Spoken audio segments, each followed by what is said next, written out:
There couldn't be a more appropriate place to have this celebration here overlooking the Trinity River. It's, I think, appropriate that it's such a beautiful day, and we've got this wonderful view.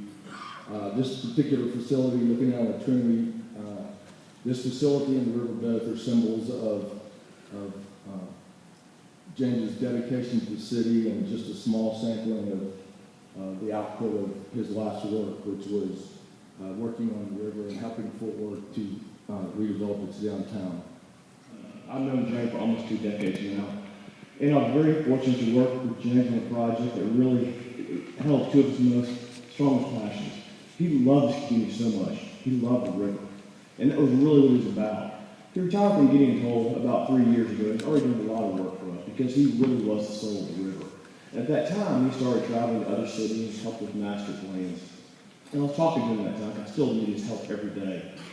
And I said, James, how are you liking this? He said, not so much. And he's part of the billing. The billing issue is a big deal for him. He did not do that well. He was the nonprofit division of Gideon Toal. But through that, he said to me very clearly, he said, you know what, I'm at the point in my life where I want to do what I want to do. I love the river. That's where I want to have my final days. And so we talked about that, and I said, well, James, I can't hire you. You're too expensive. And he said, that's not important to me. So I challenged that and hired him as a low-level planner. And he worked for us. And he did all of our projects, all of our trailheads, Ripley Arnold Plaza here. He helped with a lot of vision you see outside the window, helped secure the plane wings for Airfield Falls. He was great at it. But I'll tell you the reason why he's successful. He's successful because of incredible respect for other people. He respected people he had never met. When he met them, he wanted to learn from them. And everyone sat back with great ceremony while the plunger was depressed for the elevators to come down. The plunger was pushed. The crowd was quiet. The anticipation was great. The explosion was loud. The smoke was huge. And when it settled, there they stood. Barely even a bump had occurred in the grain elevators. It took over 30 days before those grain elevators came down. And though James was not amused at the time, he loved to tell that story with great amusement. That was our James, as Elaine said. Someone who was full of life, full of joy, full of love for the community that he lived and worked in. And like those grain elevators that just wouldn't come down and just wouldn't go away, the imprint of James Toal will forever be in our heart and forever and ever be on this city. We love you, James, and we miss you.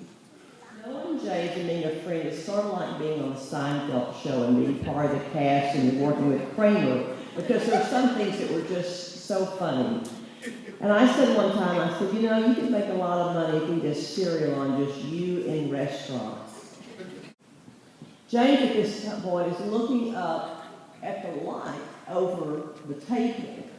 And he looks at the light so much that other people in the room try to look at their lights. And over at our finder manager comes and said, is there some problem? And he said, yes, your lights are not at the right height. And the way that the manager said, they all come at one height. He said, no, actually, and he explained it. The height they were in didn't get the light onto the menu as it should have. And it really should be, and the waiter, now we have 2 waiters and a manager.